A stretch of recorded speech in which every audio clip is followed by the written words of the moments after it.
अस्सलामुअलैकुम वरहमतुल्लाहि वबरकातुहू। मोहतरम नाजरीन, उम्मीद करता हूँ आप हजरात खैरियत से होंगे। आज मैं फिर आपके सामने एक बहुत ही अहम मसला लेकर के हाजिर हुआ हूँ, जिसमें आज हमारे माशरे के लोग अक्सर गलती करते हैं और उन्हें पता तक नहीं चलता कि उनकी नमाज हो भी रही है या नहीं। कुछ गलतियाँ ऐसी करते हैं कि जिनसे नमाज का दोबारा पढ़ना वाजिब होता है। कुछ गलती ऐसी करते हैं कि जिनकी बुनियाद पर, जिनकी वजह से नमाज बिल्कुल सिरे से ही पढ़ना ज़रूरी होता है, नमाज होती ही नहीं बिल्कुल। उन्हीं ऐसी ही कुछ जो है गलतियों को मैं आपके सामने पेश कर रहा हूँ। आज हमारे माशरे में देखा गया, बल्कि खुद मैंने भी देखा है, जब हम मस्जिद में नमाज अदा करने के लिए जब जाते हैं तो कुछ लोगों को इस तरीके से देखते हैं, उन्हें बताना भी पड़ता है।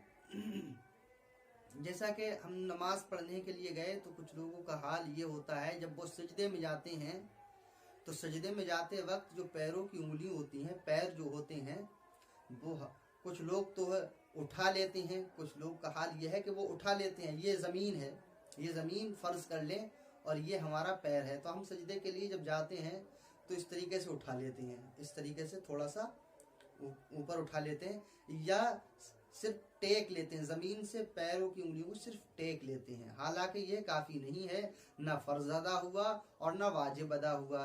अब ऐसी सूरत में नमाज का दोबारा पढ़ना वाजिब होगा, बल्कि सजदे की हालत में पैर की एक उंगली का पेट ज़मीन से लगना इस तरीके से, ये फ़र्ज़ है, और पैर की अक्सर उंगलियों का पेट ज़मीन से लगना ये वाजिब है। इस तरीके से मोड़ना, यानी सजदे की हालत में उंगलियों को जोर दे करके इतना जोर दें कि उंगलियों के पेट जो है इस तरीके से ज़मीन से लग जाएं सजदे की हालत में, कम से कम 3 उंगलियों के पेट, तो ये जो है वाजिब है।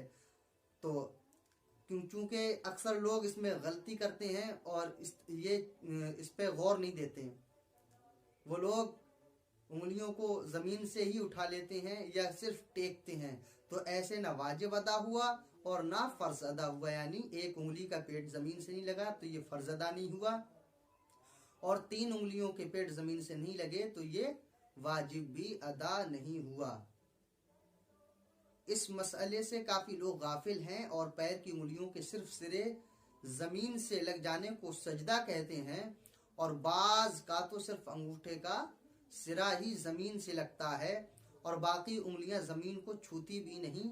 इस सूरत में न सजदा होता है ना नमाज, इस सूरत में न सजदा ही होता है और न नमाज।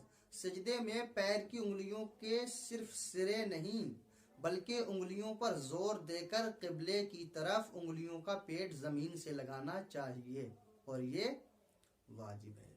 सजदे में कम से कम एक उंगली का पेट ज़मीन से लगना, क्या बताया था मैंने, कि फ़र्ज़ है, और पाँव की अक्सर उंगलियों का पेट ज़मीन से लगना वाजिब है। तो अक्सर हो गई में मौजूद अब है। एक पैर में 5 उंगलियां हैं तो अक्सर कितनी हो गई, 3 या 4, 2 नहीं, 3 या 4, तो ये अक्सर हो गई।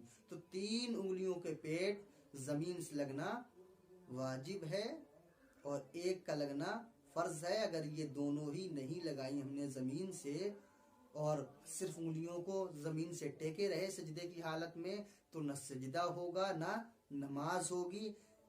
ऐसी सूरत में दोबारा नमाज का पढ़ना ज़रूरी है, इसलिए हमें इस तरफ तवज्जो करना चाहिए। और जिस किसी भाई को हम नमाज के अंदर मस्जिद में या किसी और जगह पर घर के अंदर नमाज पढ़ते हुए इन गलतियों को करते देखें तो उन्हें समझाएं और उन्हें इससे आगाह करें और नमाज को सही तरीके से अदा करने की तलकीन करें, ताकीद करें, ताकि उनकी नमाजें काबिल कबूल हो सकें। कहीं ऐसा ना हो वो गलत तरीके से नमाज को अदा करते रहें और इस मसले से जो है वो लोग बेखबर हों, जिसकी बुनियाद पर उनकी नमाजें जो है रद्द कर दी जाएं।